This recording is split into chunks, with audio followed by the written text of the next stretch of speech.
Dame i gospodo, veliko mi zadovoljstvo, čast i radost da sam večeras ovdje sa vama, da pozdravimo i podržimo jednu potpuno neobičnu knjigu, sasvim originalnu i zaista neočekivanu.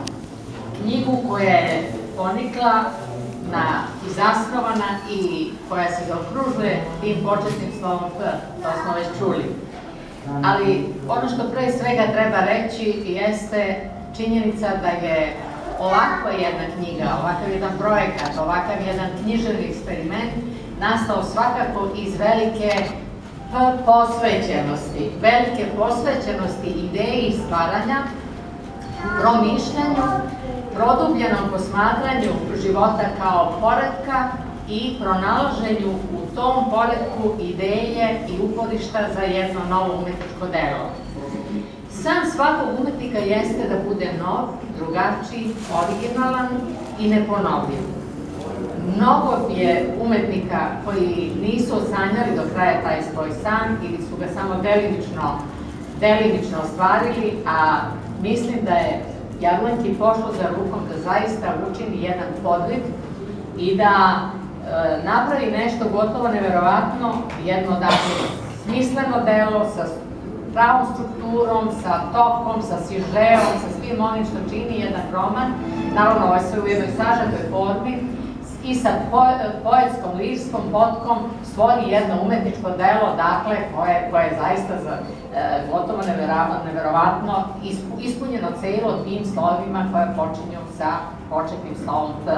Nije ni čudo, pomenute su ovde reči koje počinju tim slovom, da pomenemo i reč porođaj. Ovo je jedno delo koje je izraz jednog dugog, verujem, i trajnog i dubokog porađanja u duhu, u mislima i sa neophodnim prosvetljenjima, poniranjima u prošlost, u mitološko, u nešto zaumno, nešto što čovek u svesnom toku stvaranja i ne može domašiti osim u tom intuitivnom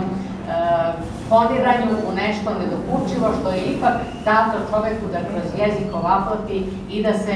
osmisli i donese kao jedan zreo plod, kao jedno duhovno čedo koje je opet podobno svome stvoritelju, odnosno autoru. Ja želim da udelim velike komplimente moje koleginici Jablanki Pavlović, pre svega kao neko koji je iz sveta književnosti, dakle, koji je studirao književnost, magistrirao, bavio se cijelo života time, učio, dakle, da bi stvarao i da izrazim jedno veliko divljenje ženi koja živi svoj život porodični, koja radi svoju struku, častan izvršni posao, koji, kao što znamo, je celodnevni posao, dakle, bez predaha i prestanka. I ne, to je, koliko se zaradi o tome, nećemo, daj Bože da se mnogo zaradi, pa neka bude i porez, neka se plati, ali hoću da kažem da je za nastanak jedne ovakve knjige potrebno mnogo radnih sati, mnogo razmišljanja, mnogo odricanja od sna i od porodičnih obaveza na kraju krajeva, a dovoljno da se uđe u Jablankinu kući da se vidi da se ona uopšte ne odriče od tih porodičnih obaveza. Dakle, imam jedno zaista veliko poštovanje za neko koji je tako uspešan u životu, u svom poslu, pa i u književnom stvaranju. Ono što bih sada htjela da kažem, inače i za druge kolege koje ovde vidim i koje znam, je moje zadovoljstvo da poznajem te kolege i da sarađujem sa njima, pre svega pomenuti Dobrilu Ristić, pošto sam imala priliku njene knjige da čitam i da pišem recencije, ali naprosto osjećam jednu žilavu duhovnost iz ovog kraja koja se ne da, koja se opire i koja daje dobre rezultate, a sklona sam da verujem da ta mesta koje imaju posebnu energiju kao što su banje, zemlja prosto izleti tu vodu kao da hoće da pokaže šta je u njoj, kolika je moć, kolika je energija, koliko je snage u toj zemlji i ljudi koji se rode u takvim podnebljima su obdarili tom vrstom energije, neko je naravno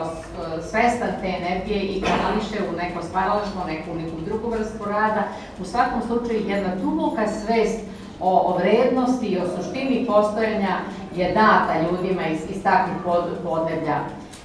E sad, ono što primećujem u knjigama ovih autora i autora inače iz manjih sredina jeste ta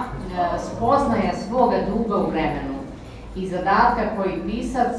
čovek mora da ispuni. Jablanka u svom divnom predgovoru o tome govori i ovo delo koje je inače jedna velika simbolična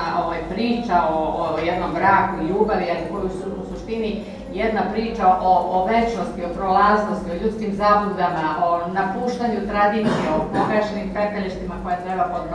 podpaliti, o pokušaju da se podmlatak vrati u te vrednosti i da se nešto u ovom životu promeni, popravi, a